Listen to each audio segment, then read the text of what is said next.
one thing about exercise that you don't want to hear. It compounds. You have to do it over and over again to see the results that you see online. Hey there, it is your favorite nurse yogi, Lesline, and I wanted to get into this specifically for my skinny girls, the girls who don't think they need to work out because they're like, girl, I got no weight to lose.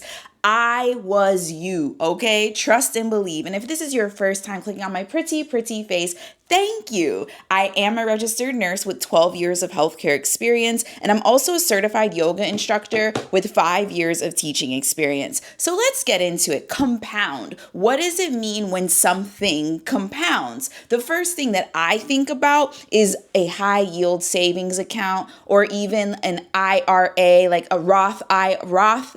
I'm not a financial expert, y'all, so just go with it. But the type of investment accounts, there we go. The type of investment accounts where you put money in there and you just leave it. You set it and you forget it, right? And then you come back. This actually happened to me. I have a 401k and I went from one job to the next job. And that 401k that I had at the previous employer, I had it since I became a nurse. So I had this 401k with Fidelity for 10 plus years. And when I came to this new company, it turned out that they didn't have Fidelity. So I decided to actually hire a financial person to help me with my, to help me invest and compound it even better, right? And when I took that money out of Fidelity and put it into a different account with the financial health advisor's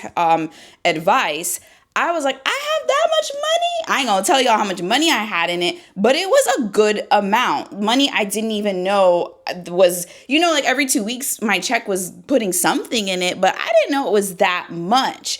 And it's the same thing with your exercise. It's the same thing. So what that looks like though with exercise, it's not gonna be the money in the bank that you see, which people, I'm going to talk how I'm going to talk.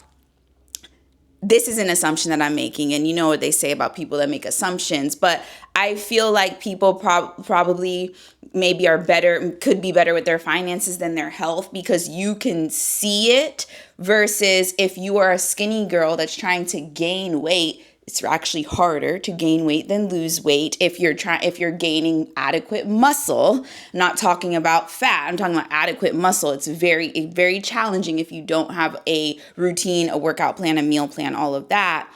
You probably be like, oh yeah, I can save all day. That's easy for me. But when it comes to properly putting on the muscle, you need a routine and what compounding looks like. I lost my train of thought. That's why I kind of was repeating myself.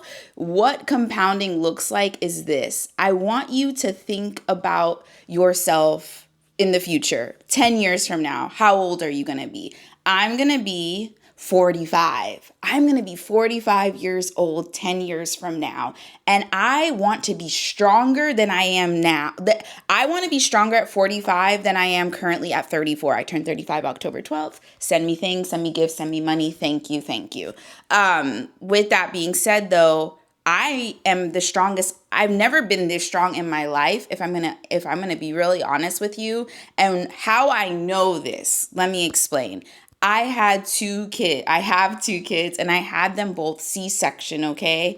Had them C-section, and C-section, it is a very intense surgery. I had the C-sections with both of them. I had one in 2018 and one in 2019. So my body barely got any time to recover. And I remember after my doctor cleared me with my daughter, because I have my son and my daughter, I want to say it was them. Either way, I remember after I got cleared, because you have to make sure you get cleared by your provider, C-section and vaginal. After that 6 weeks, you're typically good, but the doctor has to tell you. I am not telling you. The doctor tells you.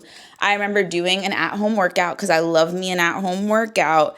And it was dead bugs that I was doing because I wanted to work on my core, because my core, I will never forget that day. I was in our bedroom and I tried to do those dead bugs and I couldn't do them. My stomach felt like jello. It felt like jello. like you press it, it felt like jello. And internally, like the deep core muscles that all the Pilates girls are strengthening now, those deep core muscles were so weak, to the point that if I didn't rehab my muscles through doing at-home workouts and physical therapy, I would have very poor posture. And you're like, girl, how we go from abs to posture? Everything is core. Let me say that. What that means when I say everything is core, I mean things simply. We take this for granted when I'm about to tell you. Simply sitting upright in this chair takes core. If you catch yourself, I'm guilty of it too. That's part of the reason I became a yoga teacher. That's part of the reason I started taking yoga in 2009. I'm not new to this, y'all. I am true to this. Is because my back, it's still a work in progress, and it's almost 20 years, right, since I've been practicing yoga. My core is shit, or my posture is shit. My core is really good now. My posture is shit. And with yoga, you learn about alignment, and then you learn about, even in more depth, about alignment with your physical body in more depth, right? So I learned like, oh shit, like everything is core. When we do I don't want to call things simple because everybody's in a different place in life, but there is a pose called mountain pose. And it is when you're standing upright. Your feet are hip width apart.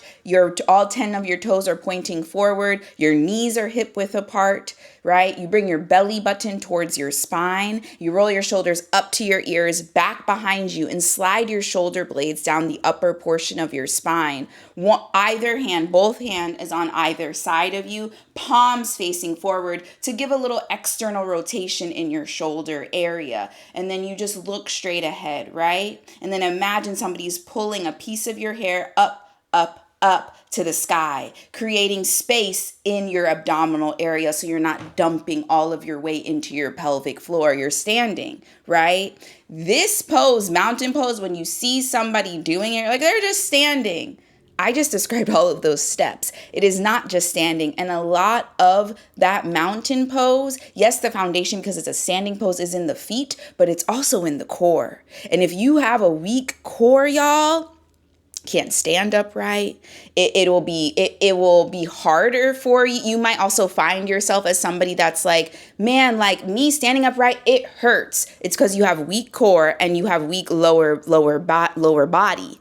Okay, so you have to strengthen your core and strengthen your lower body. So when you do fix your posture, doesn't feel like a lot. And that's why as skinny girls, we need to be lifting weights. We need to be doing core workouts. And when I tell you core, I'm not saying crunch it up. No.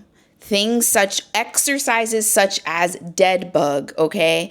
Exercises such as bringing your belly button towards your spine, just doing that repeatedly, right? So what that looks like is breathe out all the air through your mouth, right? Pushing your belly out as you breathe all the air out of your mouth. As you're pushing the air out of your mouth, I want your belly to also push out. Right? And you might be like, oh my gosh, girl, my belly was already hanging, all right? Hanging over my belt strap or your pants, right? Push it out a little bit more, okay? On your next inhale, you're going to bring that belly button towards your spine. So your spine is in your back. It's in the back part of your body. The posterior is a fancy word for behind, a part of your body. The belly button, I'm going to put my arm on so you can see, belly button comes towards the spine. Notice how normally my spine, as a kid, I had scoliosis. It was like a minor case of scoliosis. So my spine tends to curve, right? So I got to make sure I bring that belly button towards the spine as I breathe in. So I have to, hold on, breathe out, breathe in. Belly button towards the spine, right? Out. Do it with me. Inhale, belly button towards the spine. You see how my spine changes, right? Out. So doing those belly button towards the spine, there's a creator that she calls them vacuum something. I say belly button towards the spine, but you want to think of your belly, your abdominal area as a vacuum, right? You're bringing all of your belly towards your spine. And what this is doing is engaging your core. You need to do this every day, twice a day, when you wake up and before you go to bed. You'll notice you're going to catch yourself. This is part of the reason that I snapped back, if you will. One, I snapped back because I was already an active person prior to having my kids. And that's the part of the reason that I have a preventative health program. Because if you take care of yourself before you become pregnant, before you get diagnosed with diabetes, God forbid, cancer, high blood pressure, because I feel like people just put high blood pressure. It's fine. My nerve's bad, right? My nerve's bad. Every time these kids. But when the kids leave, the blood pressure is still high. So I am all about the preventative health, right? So part of the reason I snapped back is because I was taking care of myself, i.e. exercising. I did 2 or 3 marathons prior to kids. It was so different after. I don't think I've ran a marathon since the kids. I need to. I really want to do the New York City marathon. I don't know if it's because I was influenced. You know, you see all the people, which I love. That's the type of influence I love. Influence me to take care of myself. I love that. I love it personally. Back to the originally scheduled program. So the other reason I snapped back is because I did the belly button towards the spine exercises. Anytime I was standing, I would be like, okay, belly button towards the spine, because then it reminds me to roll my shoulders up, back, and down, right? So doing that exercise in itself will help you. If you, again, are a skinny girl, will help you learn how to engage the core that you do have, because we all have muscle. We all have muscle. No matter your body type. Right now, I'm talking to skinny girls. But if you're not a skinny girl, you a girl, whatever you are, you have muscle. You do. It's just a matter if you're engaging that muscle, right? Because if you don't use that muscle, what are we gonna say? You lose it, okay? So that's why, as a skinny girl, if you are not using the muscle that you already have, you're gonna lose it. What does lose it look like? Remember I told you that we kind of did like a future manifest thing, and I don't want to call it manifest, but future. We were future casting, right? And I said, look at you 10 years from now. Think of yourself 10 years from now. Say you're in your 20s. I want you to think of yourself in your 60s right now. And I know you're like, girl, that's my parents' age, or I'm not thinking that, la, la, la. I really want you to. How do you envision you bathing yourself? Do you envision bathing yourself? Like, you're probably not even thinking this, but let me explain why I'm getting at this. There are people that are in their 60s, and 60 is young, man. 60 is young. It's young. With all the information that we have on longevity and how to take care of yourself, 60 is young. Hear me out, though. I review charts. I'm pointing because that's my work computer. I review medical records all day, every day for a hospital. And the main thing I see as the reason they came to the people's hospital is these people are falling out. What do I mean by that? They're walking outside and they fall, or they fall down the stairs, and it's typically women. It's women that I'm mostly seeing that are falling over the age of 60. They fall, they break their hip. Right? And the reason they break their hip is because they have weak bones. And once they break their hip, then they have to do physical therapy. Sometimes they even have to do occupational therapy, right? Because they have to rehab themselves to their prior level of function. But if your prior level of function was you could barely manage to do 1 mile of walking, you falling down the stairs, you won't get back to even like barely managing the life you did when you would try get from your car to your house. You out of breath from your car to your house? And I'm just talking in general. No matter what your body weight is, if you out of breath from your car to your house, or from simply going up and down the stairs one time, and then you fall down the stairs and you break a hip, you done. Because you couldn't even manage yourself up and down the stairs from the car to the door. And those are the things that I read, right? And then I read the physical therapist evaluation, and that's the biggest thing. What was the person's prior level of function? So you as a 20-year-old, 30-year-old, whatever you are, I want you to imagine yourself as your parents' age, right? And also look at your parents, right? That genetics do play a big role. So if your parents, right, they are using a walker or a cane or anything like that, that was something that was that could have been prevented. I'm not talking to people like if you have some kind of, you were born with something congenitally like this and you have a disability. I'm not talking to people like that. Please, I'm not. I'm talking to people where they were able to walk and care for themselves and bathe themselves, but over time, you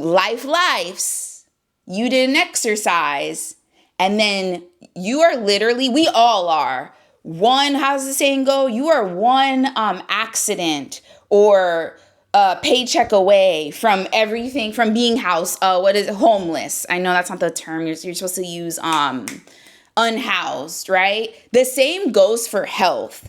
If you are not, and the reason being when people say like you're one paycheck away or you're like one accident away from, or well, let's say paycheck, you're one paycheck away, because this goes back to my analogy with money.